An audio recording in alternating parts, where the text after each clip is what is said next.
Hi, everyone. Again, we'll give it a couple more minutes and give people some time to log in. Thanks for joining.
Hi, everyone. Thank you for joining the Eastern Region listening session for the California Truth and Healing Council.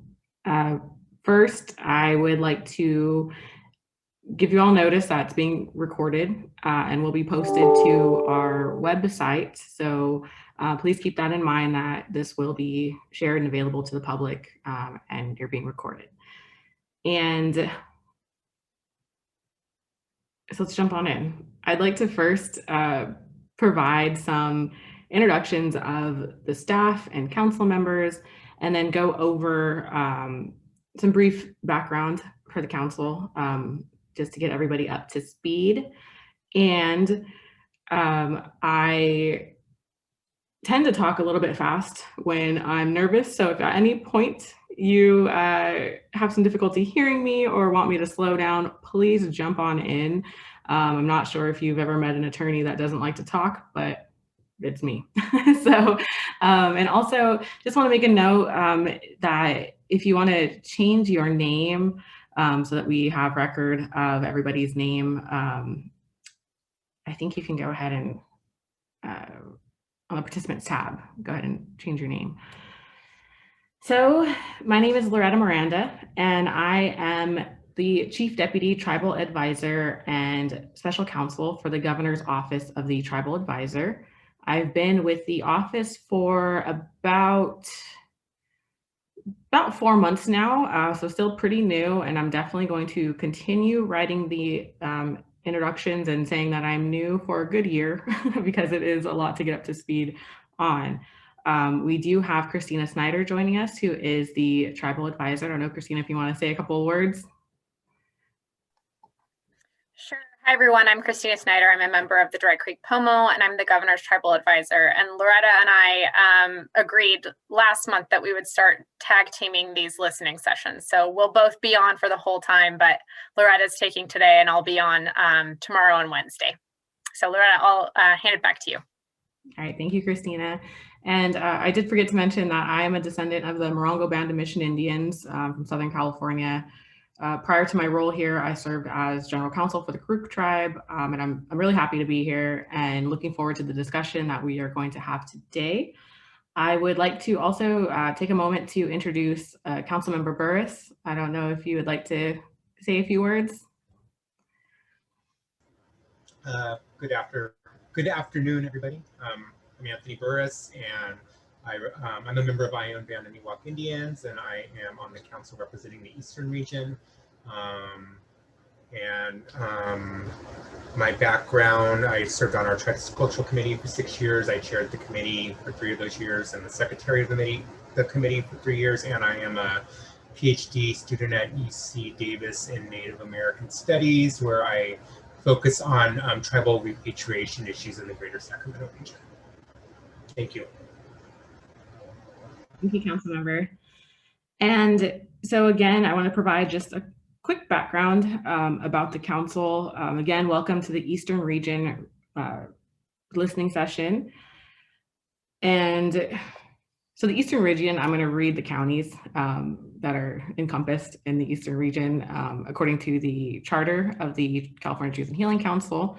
The counties of Alpine, Amador, Butte, Calaveras, Colusa, El Dorado, Fresno, Glen, Inyo, Kern, Kings, Lassen, Madera, Mariposa, Merced, Modoc, Mono, Nevada, Placer, Plumas, Sacramento, San Joaquin, Shasta, Sierra, Siskiyou, Solano, Stanislaus, Sutter, Tehama, Trinity, Tulare, Tuolumne, Yolo, and Yuba. So it's quite a large region, but our office and the council does not, we won't dictate which region you choose to identify with, whether that be where your ancestral ties are to, where you work. The purpose of separating these listening sessions into regions was thinking more along the lines of in-person meetings to make sure that we have these in the different regions of California. Right now we are completely virtual, and if you would like to attend any or all of the listening sessions, you are more than welcome to do so. Again, we're not going to restrict you to a particular region. So however you choose to identify is 100% fine.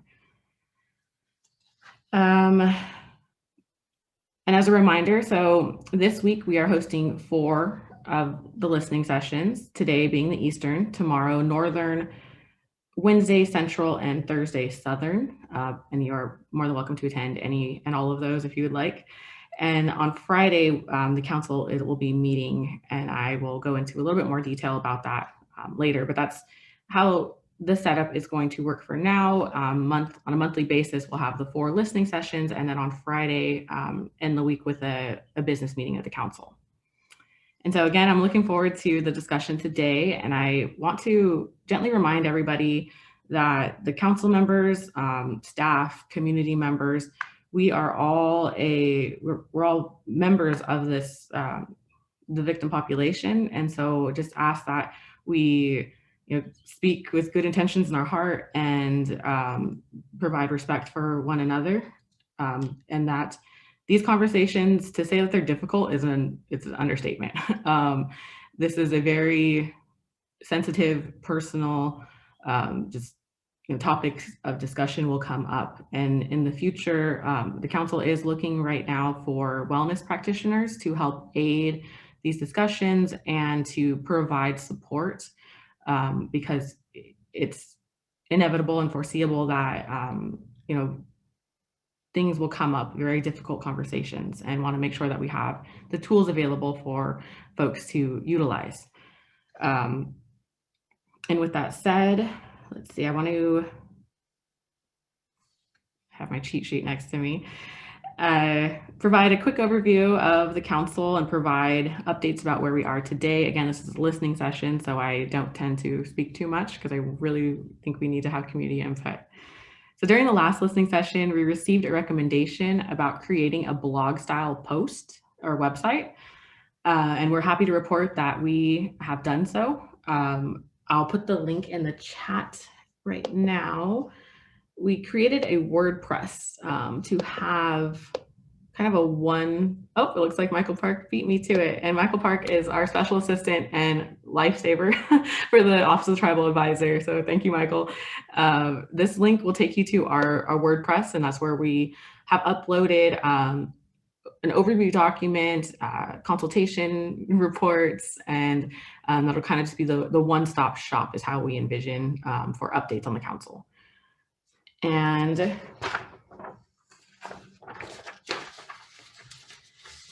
as I mentioned, we have an overview document on there. That link, let me see if I can beat Michael to that one.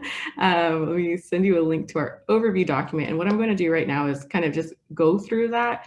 I don't really want to pull it up on my screen and share it because it's not, the most, it's an overview document. We don't have fancy charts or anything on there, but if you want to follow along, please feel free to do so.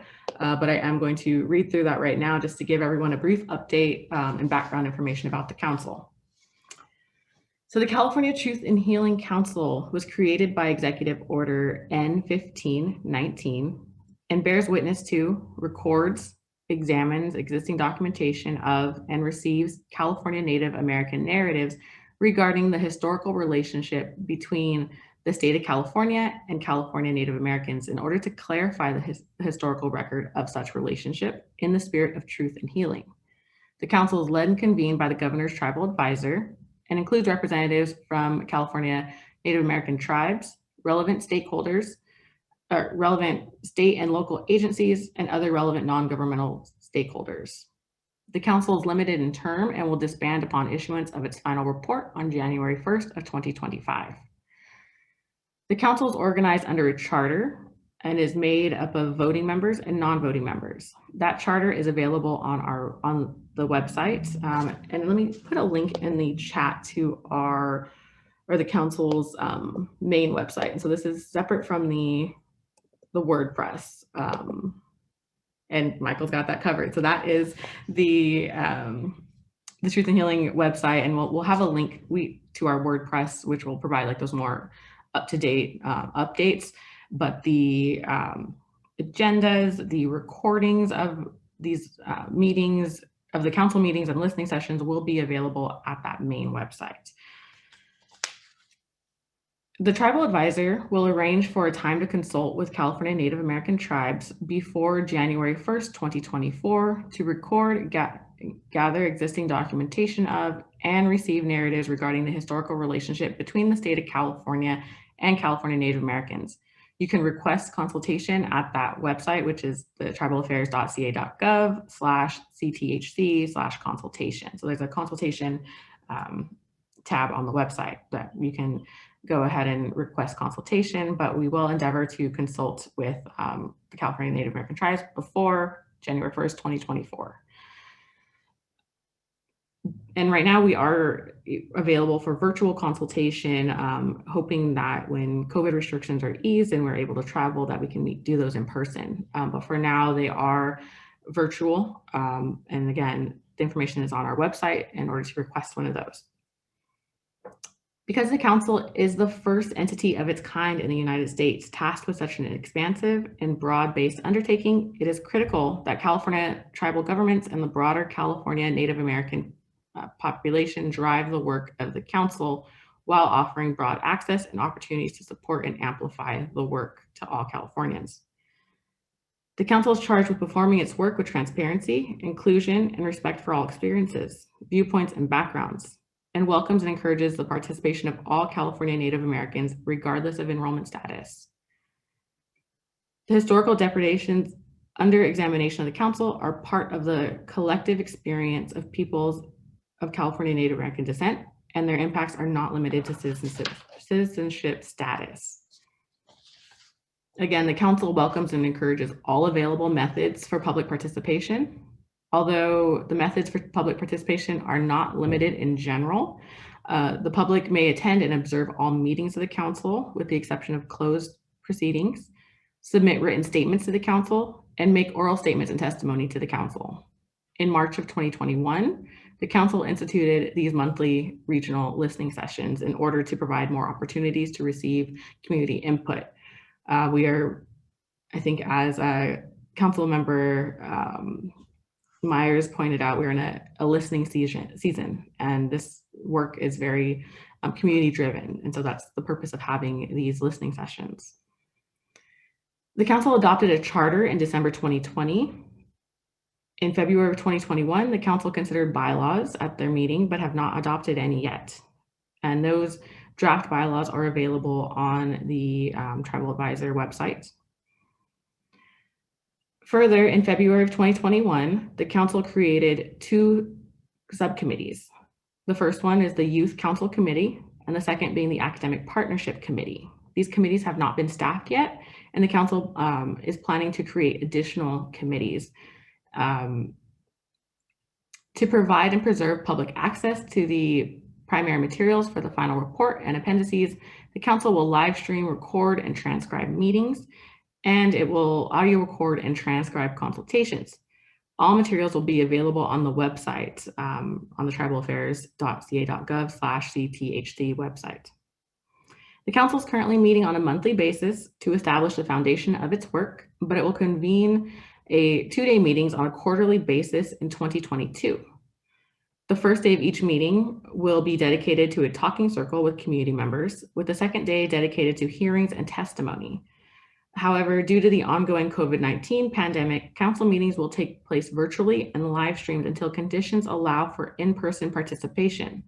Once COVID-19 conditions alleviate, the council will rotate its meetings in the 4 geographical regions throughout the state.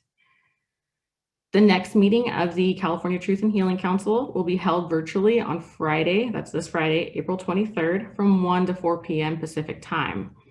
You can find a copy of the agenda on our website, and let me put that in the chat. And please note that this meeting is on Friday is open to the public and will be recorded. The document that I'm reading from also has the Zoom link and call-in information for that council meeting on Friday. And if you have any follow-up questions or comments or concerns, please email the Tribal Advisor or the Office of the Tribal Advisor at info.tribalafairs@gov.ca.gov. And again, please continue to check out the WordPress, our blog style website for continuing updates. And there is an option to subscribe on there to receive notifications of when things are posted. And I would like to quickly just run through the agenda. Yes, and that, so Christina, thank you for putting the chat in there with the participation info on the updated agenda. I think we'll be going over the bylaws and have a discussion on the subcommittees. Again, the council did take action and created a youth council and academic subcommittee, but it's not staffed. So I think that discussion will happen along with a broader discussion about subcommittees, particularly perhaps a partnership funding subcommittee, and then just open to others. And we're hoping to receive information from you all about the scope of the council. And if you have any ideas about subcommittees, definitely we would love to hear that. And so now I think I've done enough talking, and I would like to invite all of our participants to introduce themselves and perhaps maybe share your ideas on council scope or why you are participating today. And it would be great if we could all turn our cameras on. If not, it's not mandatory, it's definitely fine. But I'll go ahead and open it up to everybody. And I think we're a pretty small group. So if you want to just unmute and speak, I think that would be fine. I don't think we have to be formal about raising our hands unless we get out of control, which I don't think we will. So go ahead, and whoever wants to jump at it first, introduce yourself.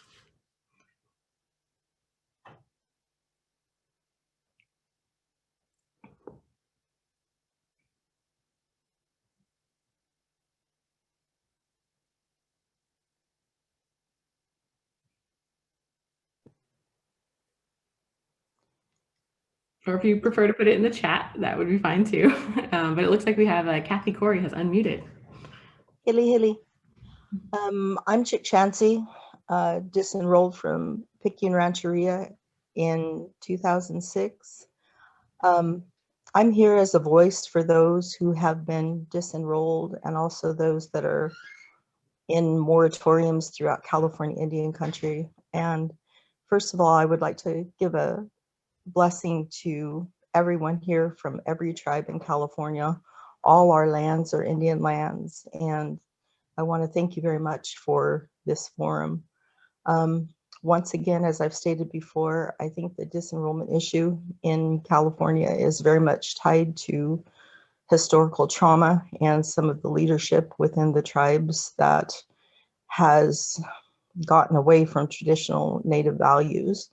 And I'm hoping that a difference can be made here because this is definitely an issue that has not been at the forefront in Indian country until very recently. Many people have been disenrolled from their tribes for nearly 2 decades in California, and that problem has only escalated. So once again, thank you very much, and I'm looking forward to hearing all of the issues that everyone brings to this circle. Thank you. Thank you, Kathy. We're happy to have you. Thank you.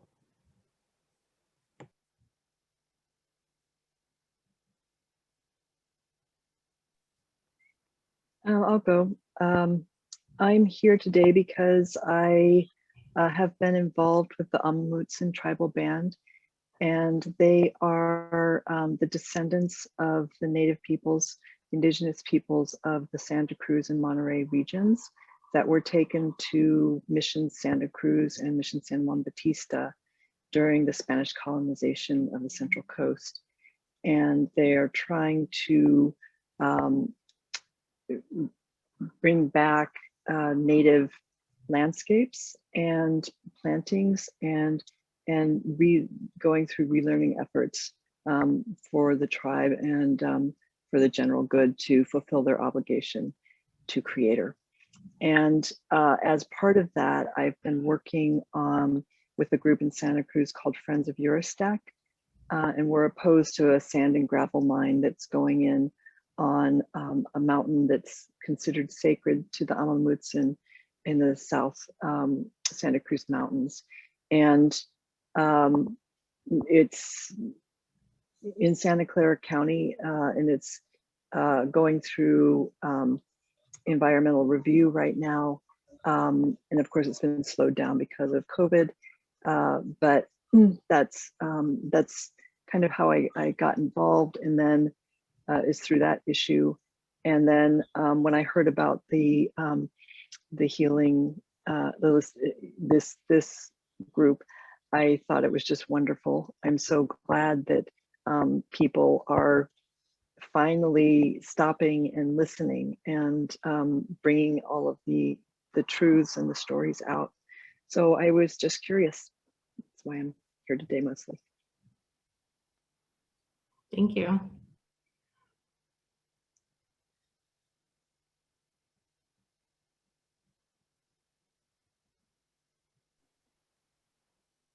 Good afternoon.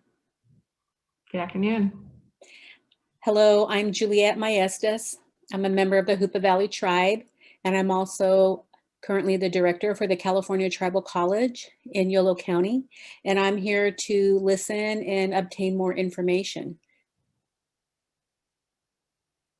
Thank you, Juliet.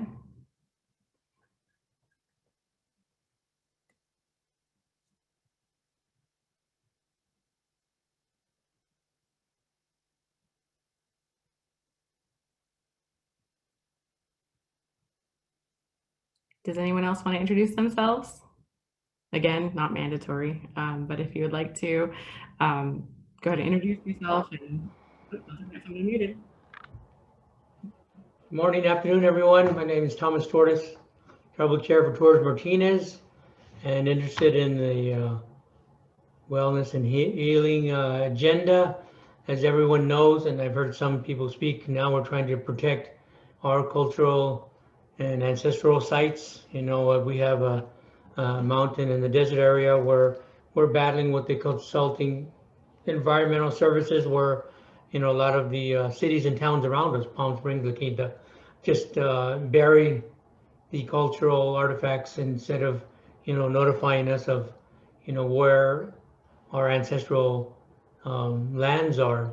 So I just wanted to listen in and see. I seen part of your agenda where you're going to talk a little bit about that. So listening in this week to see what we can formulate to help resolve that, amongst other issues with the desert and mountain tribes out here. Thank you. Thank you, Chairman. We're happy to have you.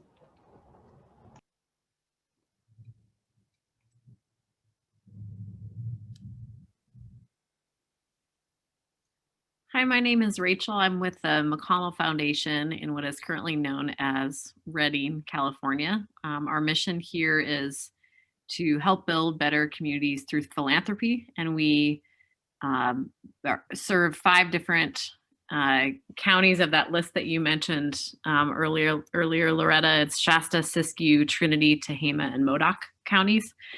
And I'm here to listen and learn. Thank you, Rachel. We're happy to have you.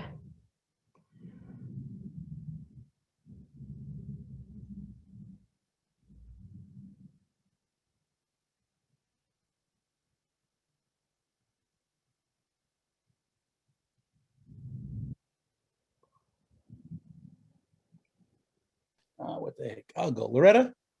All right. Thank you. Hi, I'm Robert Levi. I'm with Thomas Torres, Miahuin Wa. And we're down here in Southern California. I'm part of the healing process. Right now, James Ramos, who's the only Native American or California Indian elected to the state assembly, we're running through a bill, AB 1554, that emphasizes more California Indian history in the state's curriculum. And right now, that's what's going through the assembly. We just got off the phone myself. I'm writing some of the curriculum for high school, and we're trying to just let all the tribes in California be aware. And if they need some input or more explanation on the bill, they can contact James Ramos's office.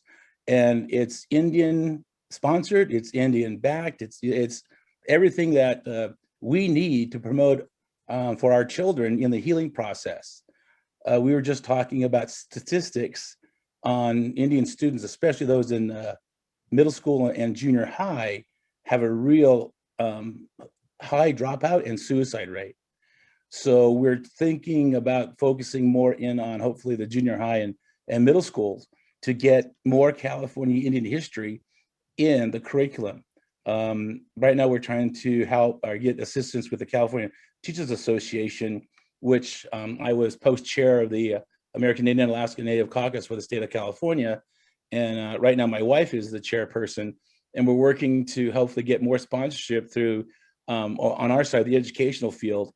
And hopefully, through this and the next 3 days of this healing, truth and healing process, that we can get the word out to other tribes that we really need their help in getting the word to our students K through 12, really developing on getting rid of that stupid mission, building the mission in 4th grade, and then more California Indian history in the 8th grade, 11th grade, and then tapping into 12th grade government. So just to keep you guys abreast of what's going on. Again, I'm just here, like Thomas said, that we're just here to listen to our fellow California Indians in the different regions and trying to get a healing process. We know that what we've been through, but now we need to get the healing done for our peoples And as much as we can get the children to do this and become aware of who they are, that suicide dropout rate will continue to go down. We've seen examples in the state of Washington, Montana, Wisconsin, and I believe North Dakota, who emphasized their Indian history in their curriculum. So, just to keep you guys aware of that, and I'll probably break in tomorrow and on Thursday and Friday, Tuesday, Wednesday, Thursday, but you'll be sick of me by Friday, so I'm not going to say anything on Friday. But it's good to hear that we have people interested in this truth and healing. We do need help as much as I have grandchildren now. So, I'm really trying to push this bill to get through and hopefully get the teachers to jump on board. So any help, any way you can pass the word, we greatly appreciate it. So again, if you need any further assistance, just contact James Ramos's office at the state capitol. Okay, thank you guys. Thank you. And yes, we are aware of the bill. I think education has come up quite often in the listening sessions, just in general. And one thing with the council that I think is safe to say is that the council doesn't want this to be like a metaphorical group. I think they're considering, action, what can be done. First, we have to examine the historical record and set the record straight. And then from there, it's what actions can be taken, because it's one thing to, share everything, but it's really the actions. And so we're definitely happy to always have you crashing the sessions and providing this input, because education is extremely important. And there's a lot of historical, reasonings for the discrepancy. And so thank you for being here. I think aligned with that too is that, at least from the governor's office perspective, we're interested in thinking about how we can, on the state side, support things that we already know can help. So for example, educational changes. For example, changing the names of places throughout the state to not glorify people who did acts of genocide. So we're also interested in these listening sessions to hear about feedback and things that the council itself can support, and that the state can start thinking about supporting, or that the council can take out to philanthropy and the outside community to partner on, where there are places that there are opportunities to support this kind of work. So I just wanted to make a little plug there. And then also wanted to add that, we view these listening sessions as kind of open office hours. So we're hoping to hear whatever you want to think about, whatever you want to talk about. And this all goes in to inform the council, and they get a report on a monthly basis of what happened in the previous month. So, where council members also want to come and check in on some of the things they're thinking about, they can drop in. So if Councilmember Burris has specific questions, he's welcome to take the lead and have those questions. But also, we're very much looking to all of you to help us figure out how to move forward on this stuff. So please feel free to keep jumping in with whatever ideas you have. I'll hand it back over to Loretta now that I've had my little soapbox moment. And it's much appreciated, because again, this is, a listening session. This is the place to bring all of your ideas to the table so that we can present it to the council, because the council is looking at scope and how do you tackle scope? Is it through time periods? Is it through topics? And so I think having you guys here providing as much information and input as you're willing to is great. And do we have anyone else that would like to introduce themselves? And if you've dialed in, as a reminder, it's *6 to unmute your line. Thank you. I forgot about that.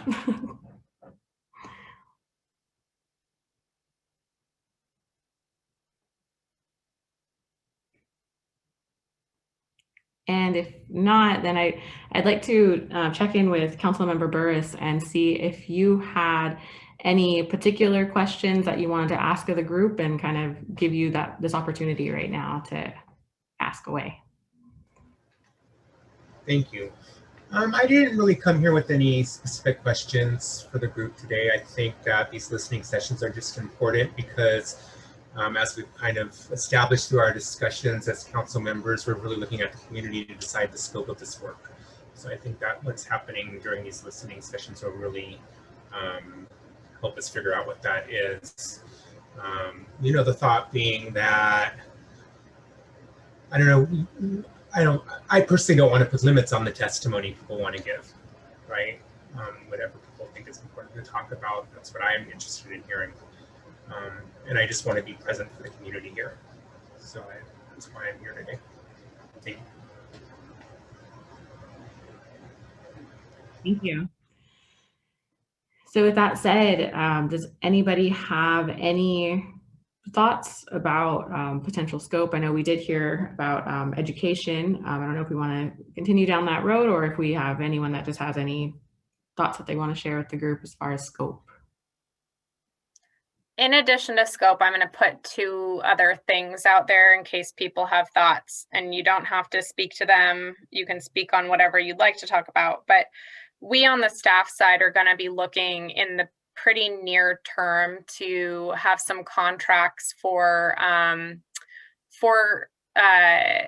wellness practitioners, and we have some information, but would like to bring a bit more to the council about what people might find helpful. And so whether that's, you know, we heard earlier about the, you know, mental health and suicide epidemics that we're seeing with Native youth. Is there a component of this that needs to be targeted expressly towards youth? Is there a component of this that needs to be targeted towards families? And how can we be most flexible and most attentive to the needs of the population that this council is seeking to heal? But also given that it's not just the Native population that needs healing, but also the non-Native population. And so that's one thing to think about. And then the other contracts we're probably going to enter into in the near term over the course of the next several months that I think that the council will want some feedback on are contracts for a research facilitator. And so what does that look like? Are there qualifications that the community would support more? And then a contract for someone who would be doing the report writing and making sure that it's up to the standards that the council wants for use in the future. And so just putting that out there, that if there are desired qualifications, if there are desired approaches, if there are people we should be talking to, staff would love to hear a bit more about that as well. And I'll stop talking again. No, thank you.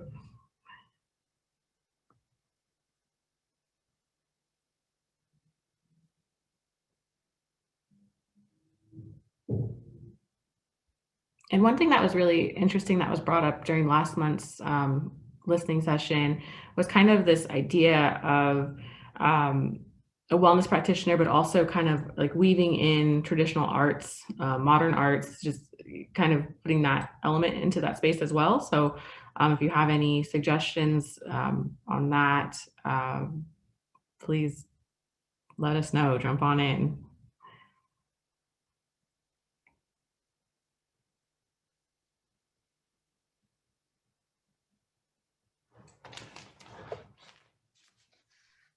Hey, Loretta, it's Robert Levi again. Christina brought up a good point, and I was just grabbed my tablet and looked at the report, and the one I was looking at was talking about its title From Boarding Schools to Suspension Boards, Suspensions and Expulsions of Native American Students in California Public Schools. And it came out of Southern California, was it out here?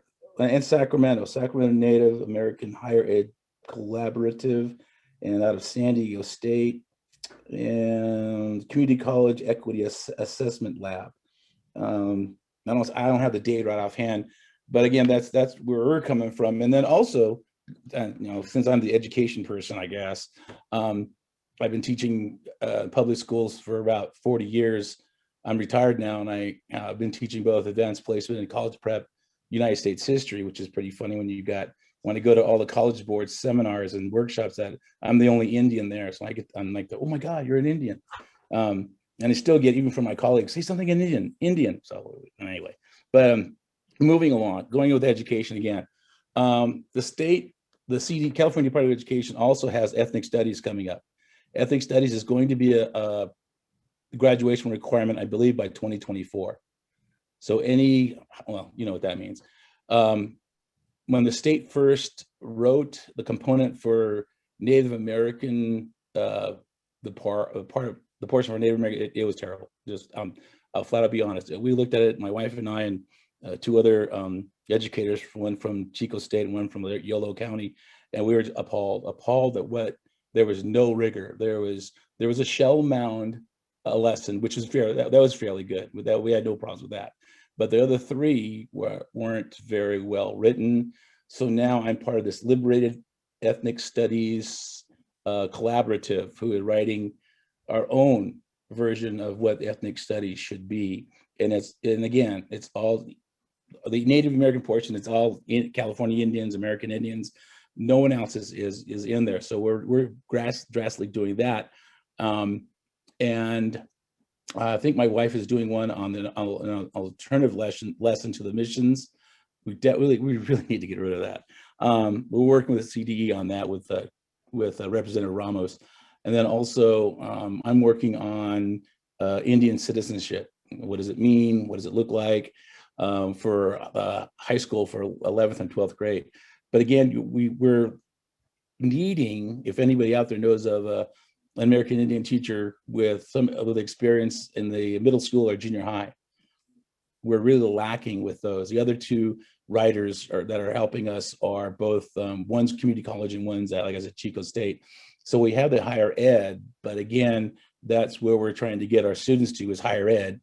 And again, when I was working with CTA as the chairman for the AIAN caucus, my big push was to recruit Indian teachers into the association. And I come to find that there are very few. There are just not that many teachers with any kind of Native American Californian background. And again, we're trying to go to the Cal States and UCs and their teacher prep programs and have them look at, well, now I believe they're going to have to start looking at ethnic studies, and they're going to have some kind of background. And that's the only issue I find in writing my curriculum, is that I've got to write Indian background, dual citizenship, political agenda to teachers who aren't trained to do that. So now we're looking maybe at professional development coming out of CTA or coming out of CDE to help teachers understand this is what needs to be done to help California Indian Native American students just get through high school and get that eagle feather coming out of high school. Whereas back in my day, I didn't get my eagle feather until I graduated from San Diego State. So I was like, yeah, they get it before me. Oh well. But again, that's what we're shooting at in terms of education, in terms of this healing process that we're trying to. Well, James, I, my wife, and the two Browning Nuding, he's out of Chico State, and Melissa Moreno is out of the JC in Yolo County. Again, there's only 4 of us. We're trying to get 2 more in, but there's only 6 of us trying to write this ethnic studies curriculum, where we would really need a junior high, middle school person. And again, you'll hear from me tomorrow, next day, but not on Friday, just to get the word out that we really want to get this ball rolling in terms of ethnic studies and also AB 1554. So again, if anybody has any help, they can again contact James Ramos. I guess I should put my email in the chat. I think I can do that, but I'll do that too. Now, okay, now someone else can talk. So, and if anybody has any questions, just let me know and I'll get back to you, but I'll put my email in chat. Okay, thanks a lot. Bye now.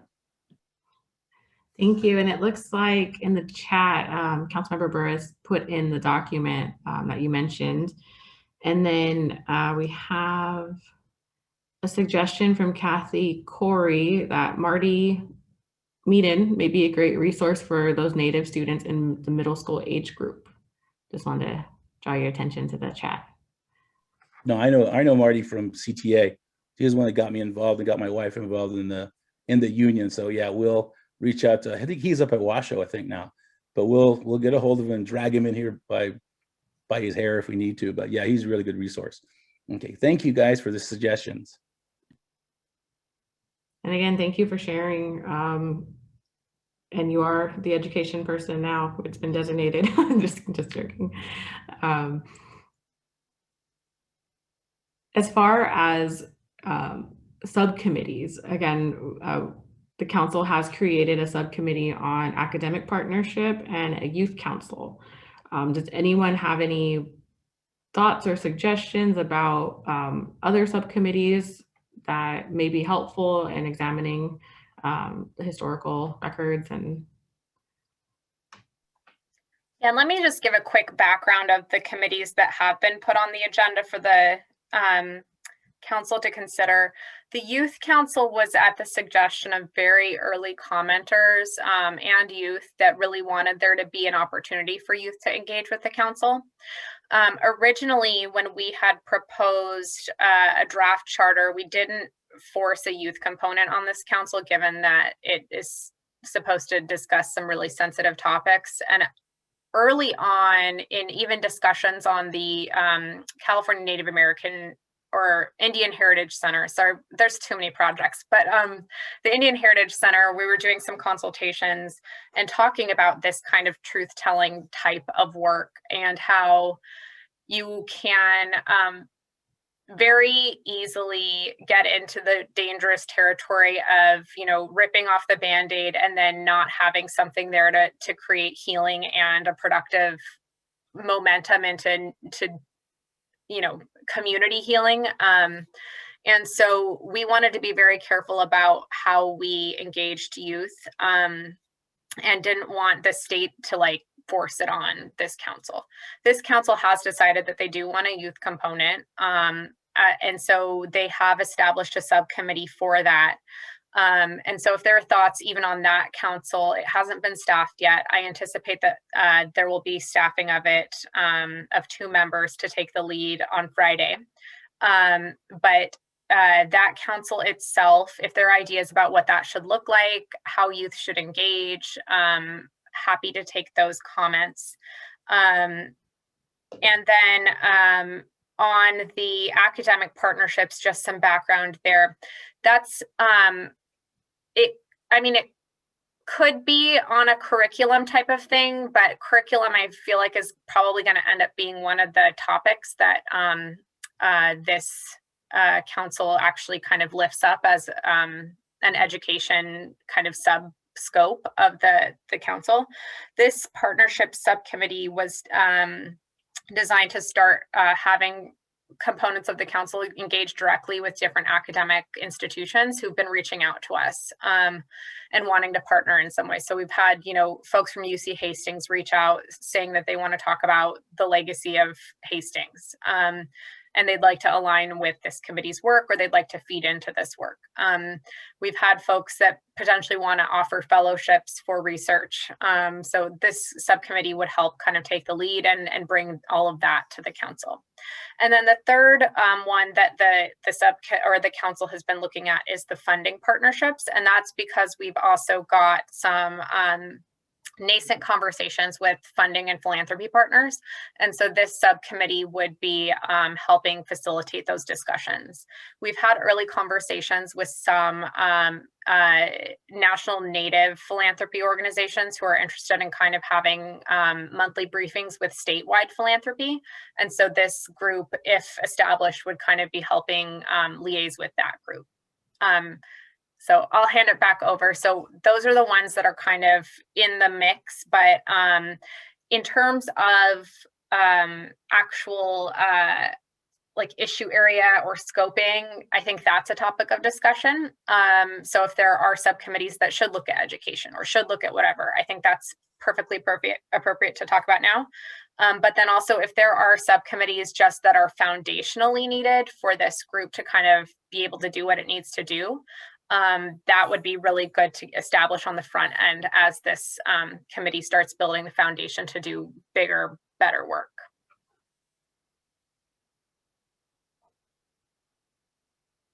So for example, we got, and I actually need to pass this along to the council, we've got an inquiry about having council representation at a side event at the UN Permanent Forum on Indigenous issues. And so maybe we have, you know, a subcommittee that is a liaison for international type of engagement. So just putting that out there, that there's kind of a lot of options, and it's really kind of only limited by imagination and the law. So I'll stop talking again.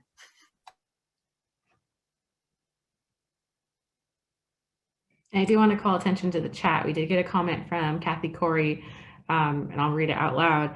So definitely believe there should be a subcommittee focused on non-recognition, tribal disenrollment, and those in enrollment moratoriums, and the many issues regarding lack of access to resources around these realities.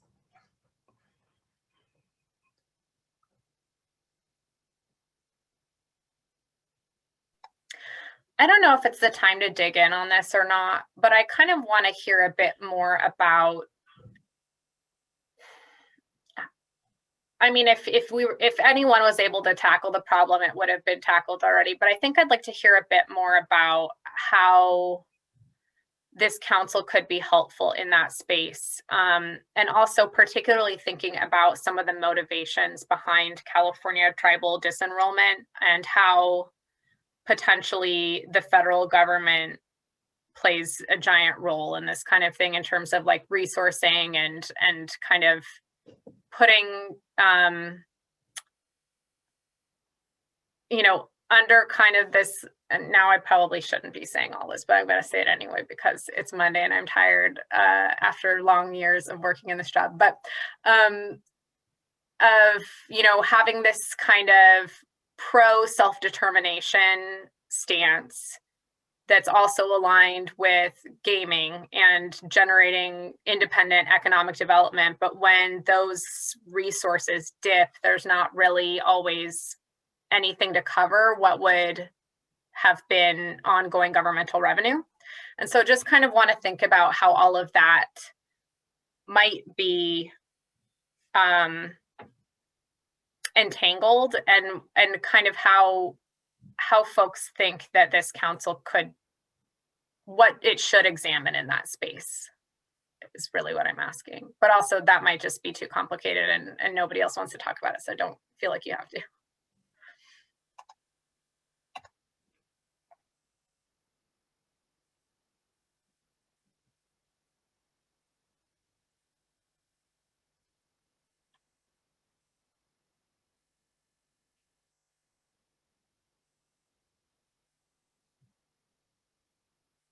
And during the last council meeting, there was a discussion about a possible subcommittee on identity in general, which would encompass both the disenrollment side and also federal and non-federal recognition, kind of just an overarching identity subcommittee that would be specifically focused on these issues, and kind of just want to get everyone's thoughts on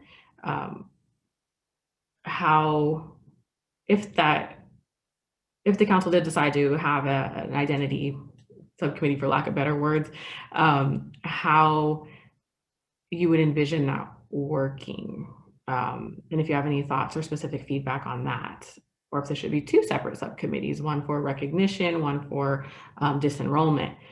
Because they both are, you know, large issues, or if it could be housed under one. Kind of just want to get your thoughts on that.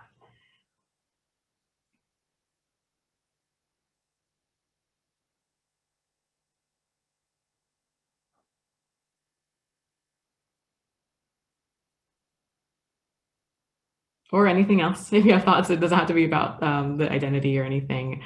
If you have thoughts on another subcommittee or scope in general.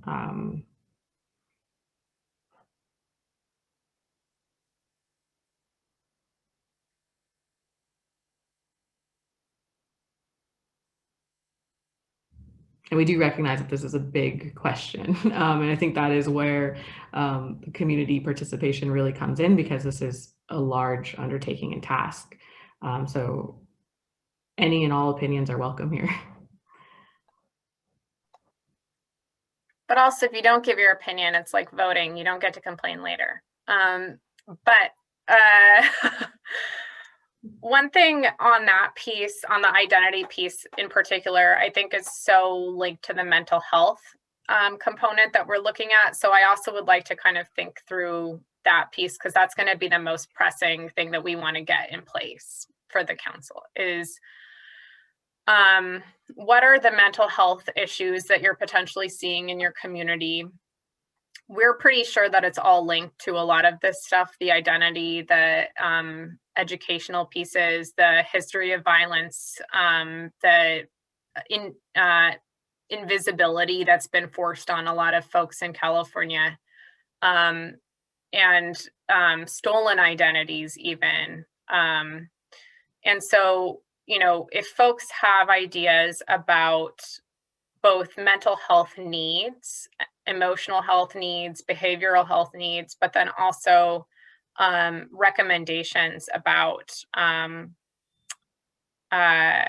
organizations, practitioners, and the like that could be helpful in this space, both in a virtual format, but also in person, would love to hear more about that.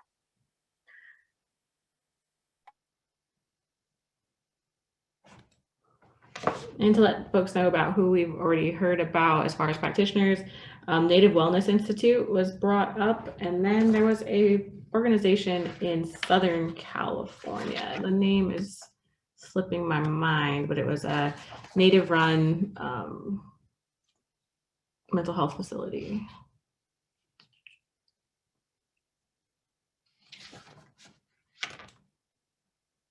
But we are open to any and all suggestions, and if you have any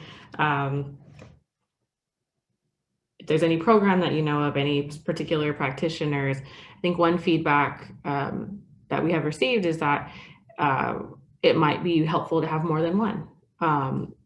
Different practitioners, some that might be more traditional focused, some more modern, and just open to hearing all kinds of feedback on that topic.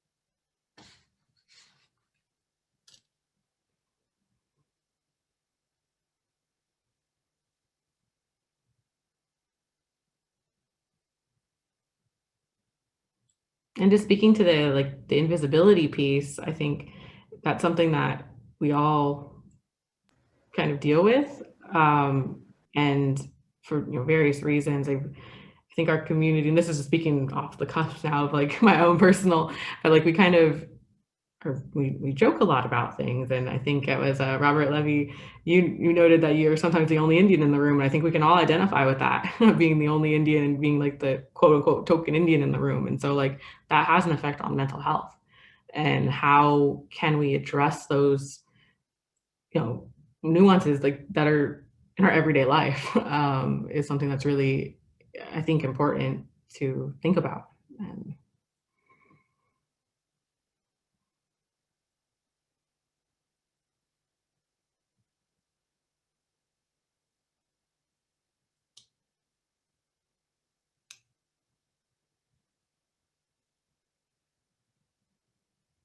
Another thing to get the group thinking, we have had some community feedback about language and language revitalization. The fact that a lot of California tribes don't have, some don't have fluent speakers. I know I can speak for my own tribe. Like we don't have that component, and are slowly bringing it back with the youth.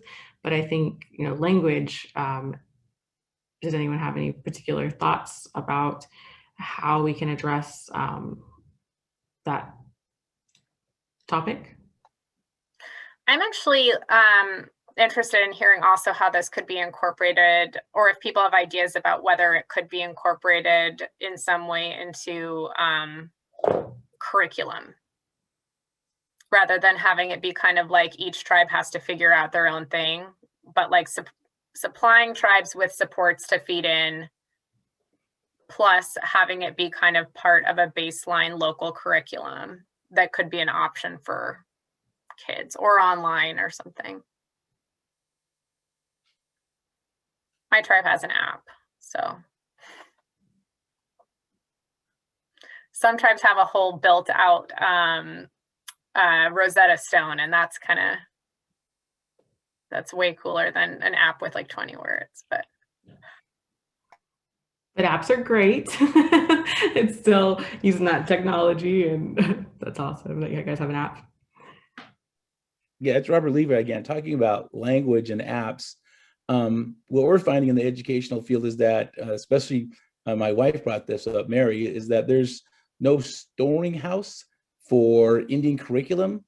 That's well, Chumash have a really good curriculum. So does Agua Caliente, has some curriculum out. But again, it's hard for, and again, I'm thinking about non-native teachers. Where do they go to find this information that we put down in the curriculum and say, okay, you need to emphasize not the mission system, but you need to emphasize the Modoc Civil War. Okay, so where do I go to find this? And you know, being a teacher is like, I got to find it right away, or I'll say, oh, I've got, someone's got to have this. I'm not going to reinvent the wheel, so it's got to be out there someplace. So if she was thinking about getting different storing houses, one for the northern part, central part, and southern part of California. Sac State has a real good program. Chico State has a real good program. In terms of, I know Chico State has a real good California Indian teacher plug-in, but we need to get them more out in the state. Sac State, again, they have a really good conference. That again, that would be just, I'm thinking about just where to house information. Like UCLA, Cal State San Marcos, San Diego State. We're getting a real good relationship between us and the Kumeyaay Nation down in Southern California. But again, that's, as just a regular teacher trying to emphasize California history, that would be a really good something that maybe the council wants to look at in terms of a healing process that Christina was talking about, in terms of we need to get that out to the public. It's just the regular teachers. And again, California Teachers Association, I believe we can assist in doing that, some of that leg work. But again, just getting the resources together, what NAHC is doing, what the Truth and Healings Commission is doing, what CTA, the American Indian Alaska Native Caucus is doing. We're finding out there's an overlapping, what ethnic studies are doing. There's an overlapping of trying to get more cohesion with, or we need to get more cohesion between different California Indian, Native American educational committees, the California Indian Conference, California Indian Teachers Association. I haven't heard from those guys in a while, but again, that's what we're looking at. And then what Assemblyman Ramos is doing is getting us into the political ideology of, this is what may need to be brought to the people of California, and to help to understand, we're not that only, token Indian in the room that, you're talking about, where's the headdress or where's the drum? And it's like, okay, we need a little learning here. And from that, I know that the College Board does have a Native American Student Advocacy Council that they've been trying to get together. So, people are trying, but again, sometimes it's got to be up to us. We got to do it because, sometimes no one's going to help us. So we got to do it on our own. And we've got enough y'all lawyers and stuff, but we need more teachers. That's what we need. The doctors and lawyers and dentists, they're all there, but we just need a lot more teachers to get this point across. And also to have the kids have, people to look up to. You could be a teacher. Yeah. Now everybody's becoming a lawyer, but okay. So, that's just some place to house all this information would be really good for the general public to get their hands on. So that's my 9 cents now. Okay, thank you. I'm hearing a lot of hate on Native lawyers, and I feel like we still don't have enough. So I'm going to say, keep being a lawyer. That's my plug. But I do want to also, I think that was really helpful. And I want to also, this council can take things that maybe are not getting lifted up off the ground and put more attention on it. So I think a lot of those suggestions are really good. And so where there are efforts that maybe just haven't gotten the lift they need, it would be good to get that feedback too. So I know we have someone on from one of the tribal colleges. I know there's, I think maybe 3 or 4 throughout the state. And so even, if there are any of those that might be worth the council putting more attention on, would love to hear about that too.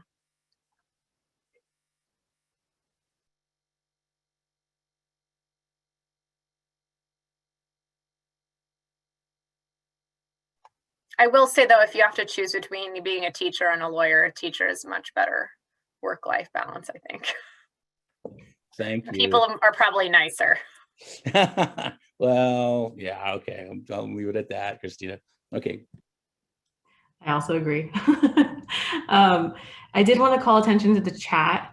So Kathy Corey says, I believe Friendship House in both Oakland and San Francisco are very important in reaching the urban Indian population regarding health and wellness. Also, I've been told by those trying to access services here in the Central Valley have extreme problems in getting adequate mental health services through Fresno American Indian Health Project, particularly regarding psychiatric care and medication. That is it's a great comment, and I don't think I made it in my introduction, but I worked at the Friendship House in San Francisco for about 3 years prior to my attorney life. I was the outreach and intake coordinator, and they do provide services, mental health services for the client. I'm not as particularly familiar with the current providers, but I do know that Steve Darden from Navajo Nation was one of the practitioners, as well as Richard Movescamp from South Dakota. So those practitioners pop in my mind, but that is a good comment, especially about the Fresno American Indian Health Project as well. And if you want to speak more to that, definitely feel free, or I can just continue reading through the chat. It's fine either way. Well, on that piece too, and I know that one of our commenters doesn't have their mic, so please continue to keep writing in the chat. On that piece too, it's sounding like it's better to have kind of a buffet of practitioners because of the different needs and different regions and different communities. And that's kind of what it's sounding like we might want to recommend to the council based on all the feedback we've got. But if folks have different ideas about that and whether that might just be confusing or whatever, would love to hear a bit about that too. Christina? Yes. Okay. I'm sorry. This is Juliet from the California Tribal College. I had ended up converting over on the phone line and I couldn't unmute myself. So I'm sorry. But I just wanted to make a comment that I think it'd be a really good idea to really involve the California tribal colleges that are throughout the state. I know several of us have been talking and we would love to partner somehow. You know, it could even go by region. And I really appreciate the comment that was made about Sac State, because I'm also involved with Sac State when we're talking about the K through 12 curriculum as being a hosting database site for teachers in the state. And so that is something that a few of us in the tribal college area throughout the state are more than willing to work on and partner.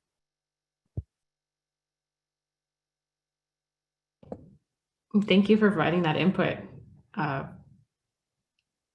Much appreciated.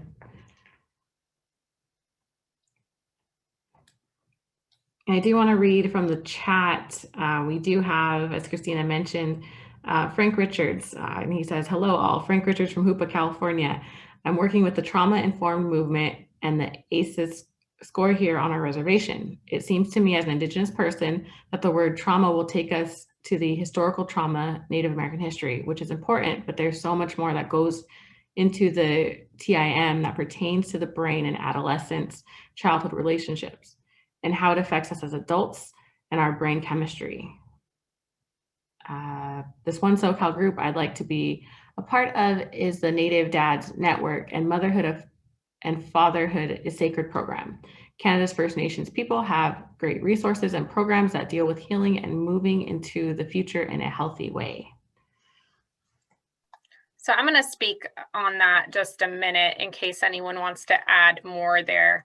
That is something that we have been thinking about when we thought about including a behavioral health, emotional, mental health component of this in supports is that not only are you dealing with historical trauma, you're also dealing with modern behaviors that are creating ongoing traumas. So I think if there are ideas about folks who explore it from a holistic, or if there's, you know, layered approaches that, you know, maybe this group is really good at historical trauma, this group is really good at working with non-native individuals to integrate into these kind of practices.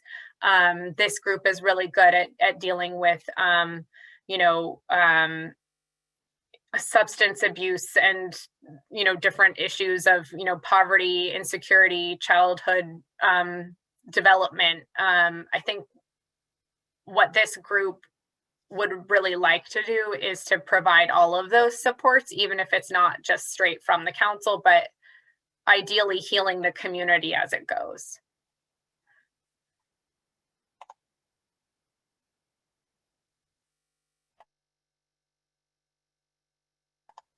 Keep going, Loretta.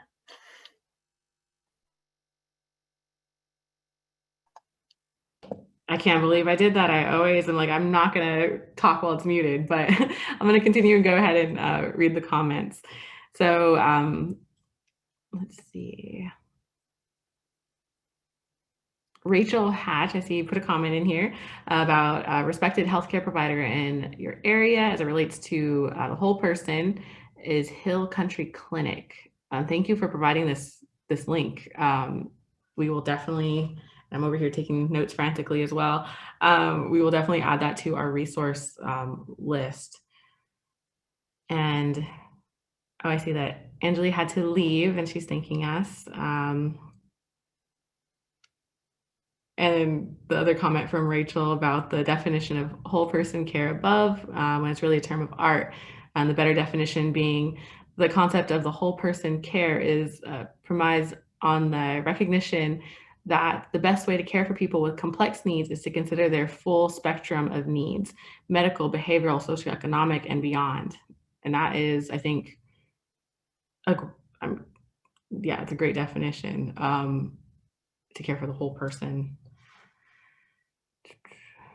The next comment comes from Kathy Corey, suggesting perhaps Chairman Greg Saris from Great Inn and professor at Sonoma State would be a great resource for both educational curriculum and disenrollment issues, as he's been a great advocate regarding both, as well as environmental issues.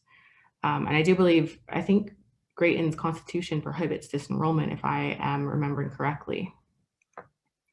And so that's a great comment. Thank you, Kathy.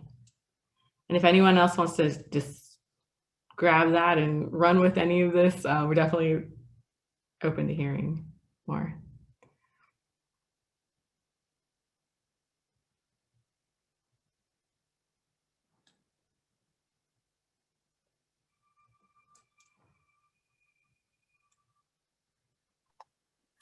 One thing that we talked about a bit last month and that the council had discussed was framing its work potentially, you know, starting with what should the state be sorry for, and then connecting that with the restorative and reparative recommendations. So like, for example, the state should be sorry for the fact that it wrongfully divested land interests from a lot of Native peoples when it became the state of California. You know, we have records of intentional actions and legislation that basically completely took away any single even pre-existing right. All of them are pre-existing rights, but even Spanish land grants, things that would have been historically recognized by other European nations that were just basically completely dismantled because of gold, cattle, and the like. And so that's something we know that the state should totally be sorry about. Sorry for being a bit flippant in how I talk, but should definitely be sorry about. And what is something that we can link to that in present day that the state could, or private interests, or you know, inheritors of those spaces, what could they do? So, you know, if there are other ideas about that, so for example, with the curriculum, you know, the state has designed a curriculum that is manifest destiny oriented. So nowadays you have kids that are learning about why their entire birthright has been divested from them, and why that was justified.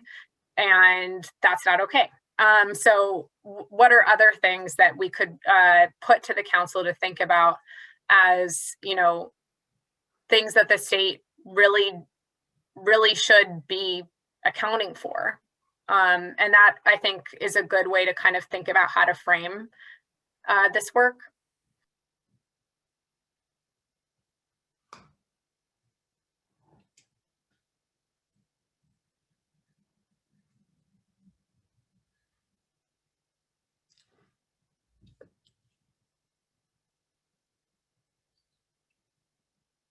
And thank you, Christina, for framing it that way. I know for myself, when, you know, jumping into this role and trying to think of, you know, the purpose of the council, it's really helpful to think of it as what the state did wrong. And oftentimes, like, as Indian people, we can come up with a list of what the state should be sorry for, but it's also how can we fix that through, you know, these policies, and just thinking that helps me conceptualize, like, you know, the purpose of the council. And so definitely we are open to hearing from you all if you have any thoughts on that. If you have a list of what the state did wrong, then, or what they should be sorry for, then that's helpful too. That's step one. So please jump in if you'd like.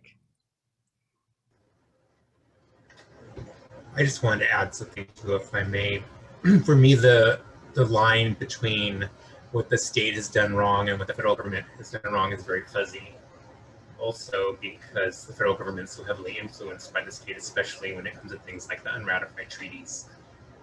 Pretty much anything the federal government does, I mean, the federal government takes its cue from states in general, right? I mean, it's the will of federal government's kind of reflective of the will of states as well. So it's hard for me to differentiate a little bit in my head, like, oh, well, that's the federal government. Well, the state also played a great role in the federal government making those kind of decisions. I mean, if all the states got together and said, hey, let's stop making the federal recognition process so hard for tribes, maybe the federal government would probably do that, right? But that's not happening. You know, when we're talking about tribal recognition, I mean, the reason tribes can't get recognized is because the acknowledgement process is pretty much impossible to navigate.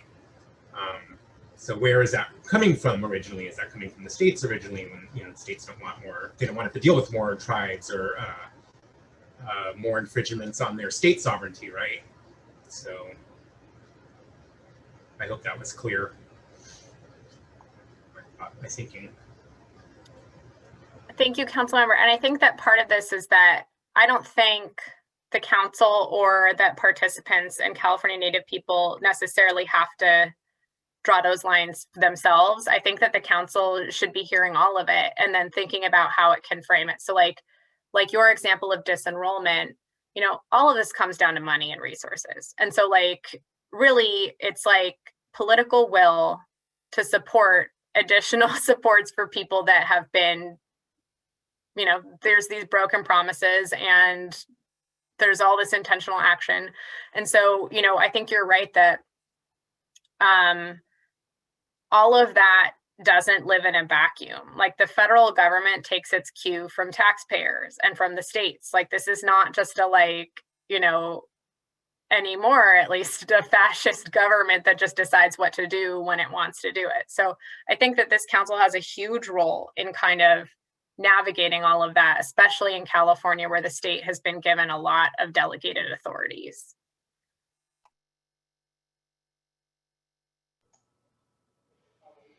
So I have something to add to that too. So when you're talking about what the state, California, you know, what they've done, and when you talk about what Christina said, causing the division, beginning with the census and the California judgment roll, and that in itself divided the nations, divided the people, and then also, like what the gentleman said, adhering to the federal issues of forcing our people on the reservations. Otherwise, you would not have the protection of the land grabs and what have you at the time. But again, back to the census and the judgment rolls was another tool of division of, you know, my people and the people through California. And I have, you know, experience because I have cousins and relatives that are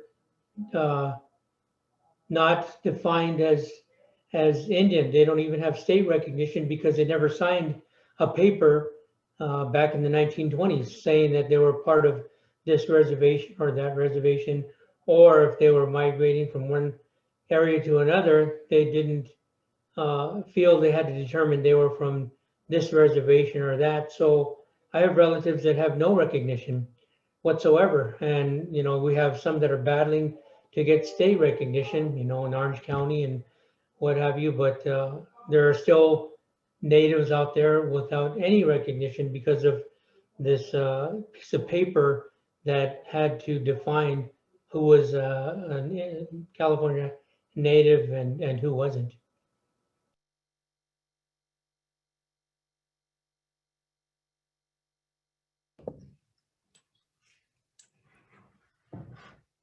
Yeah, I think that's a really good point. Especially the blurring of the wrongs between the state and the feds, and that are still felt to this day. Having someone that's not, like, that speaks to the identity, being recognized by tribe. So thank you for sharing that. And if anyone has any other input, jump on in.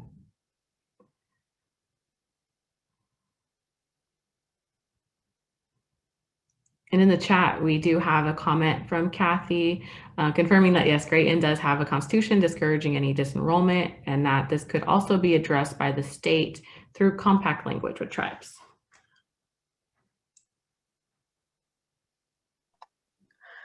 I think to refine a bit on Chairman Tortes's comment, I think it might be worth the council thinking about examining those initial roll making processes and census processes, because that was done by like regional BIA officers that were done, it was done in conjunction with the state. And there was an interest in having fewer Native people because, again, money. Money's always the answer, is the unfortunate thing. But I think you can't disentangle the issues we see today with disenrollment because it tracks to those original rolls that are from the IRA constitutions that track to like census rolls, from also recognition issues, which again track to those same documents. So that might be something, a specific instance or set of instances that might be worth looking more at from this council's angle. So part of the scope discussion.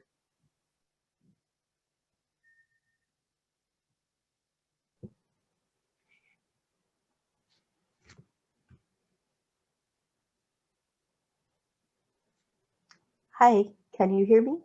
Hi, Kathy, we can hear you. I think I would like to read something that's relatively brief from the American Indian Studies Journal from spring 2007. This was a poem that is written by my daughter, and I think that I mentioned at one of our other meetings that she had been disenrolled from Picayune in 2006 when she was a student at San Francisco State in the American Indian Studies program. And she subsequently left school in 2008 due to the fact that she could not financially continue there after losing $4,000 per semester scholarship from the tribe when she was disenrolled. And I think it kind of addresses the ongoing historical trauma that has been internalized in several of our tribes here in California. It's called They Walk in the White Man's Footsteps, and it's by Michelle Rodriguez. They walk in the white man's footsteps upon the graves of their ancestors. They no longer listen to them, for they can no longer hear them. A people's history, memory, voice, covered, smothered by concrete, left alone to disappear. They walk in the white man's footsteps, for the almighty dollar is the only thing they recognize. They've left their relatives outside the door, never to look back. Disenrolled, dismembered, outcasted, cut, aborted, silenced. I hang my head and cry to my grandfathers and my grandmothers they no longer recognize. I still hear you. I still feel you. I still want you. I still recognize you. I still remember. And I think that that puts into focus what is happening in many places throughout Indian country. And I just wanted to end with that. And thank you very much. And thank you, Kathy. That's a beautiful poem, and it does, I think, capture like that personal aspect of disenrollment, and really appreciative of you sharing that. And your daughter, I think you said her name was Michelle Rodriguez. So thank you. Thank you.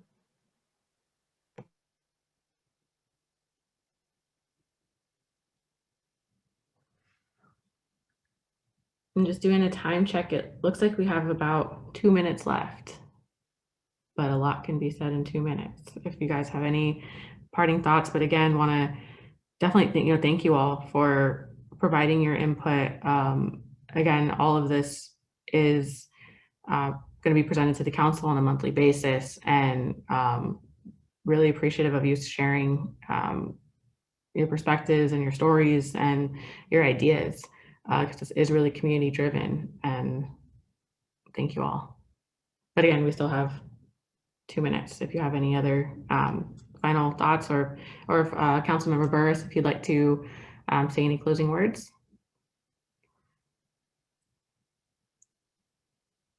I'm going to jump in real quick again, because all of this is just really making me think a lot. And it might even be worth looking at what happened when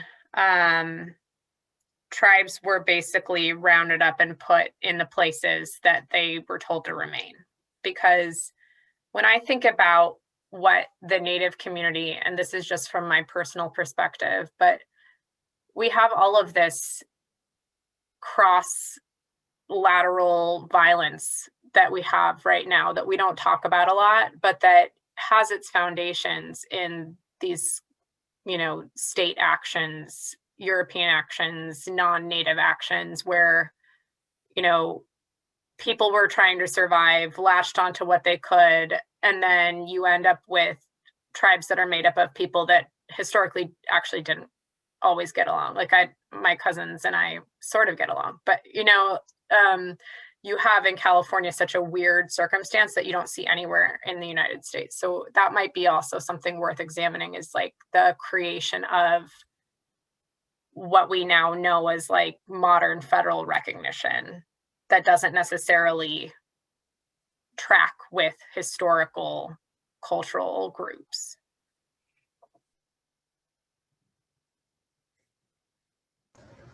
I just want to add that, I think about that a lot too when I'm teaching Native American studies, and I start talking about the IRA, and I talk about one of the negative consequences of the IRA is that it's forced us into these like colonial government structures that aren't the way we were traditionally, and it creates a lot of issues for tribes because we're put together in these structures. And yeah, not everybody always gets along, and that's just not the way our societies were structured originally. We didn't all have to agree or get along, so we weren't all part of this one. We weren't forced into these groups like this under these kind of structures. So I think about it a lot.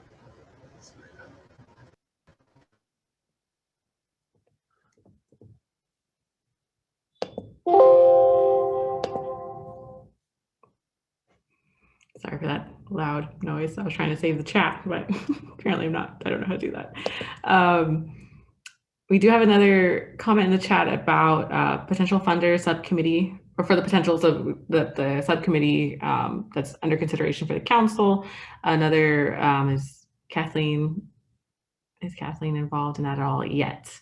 And so Kathleen is in the governor's office, and I want to turn that over to Christina. The answer is absolutely yes. She's my favorite. So she's helping. And right now we're kind of, just for clarity for this group, we've been in discussions with Edgar Villanueva, he has a large funding group. You're probably laughing because this is exactly who you're trying to connect us with. And so he's been, yeah, exactly. He's like super famous and awesome. But he and his group, which is the Decolonizing Wealth Project, but that he calls DWP, and threw me for a bit because I'm so used to LA DWP taking water from Owens Valley and that whole problem. But we're kind of in like solidifying a relationship where he would help us a lot on this. So TBD. And thank you for offering to connect that if we didn't already have it set up. So it's much appreciated.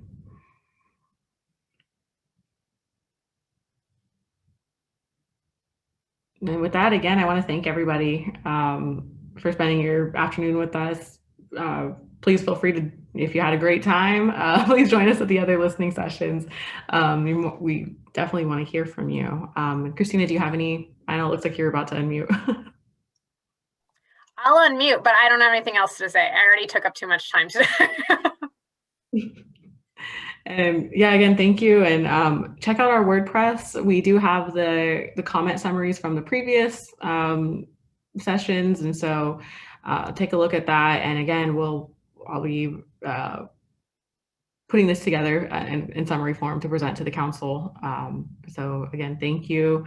And please reach out if you have any questions or if you just want to chat. Have a good afternoon, you guys.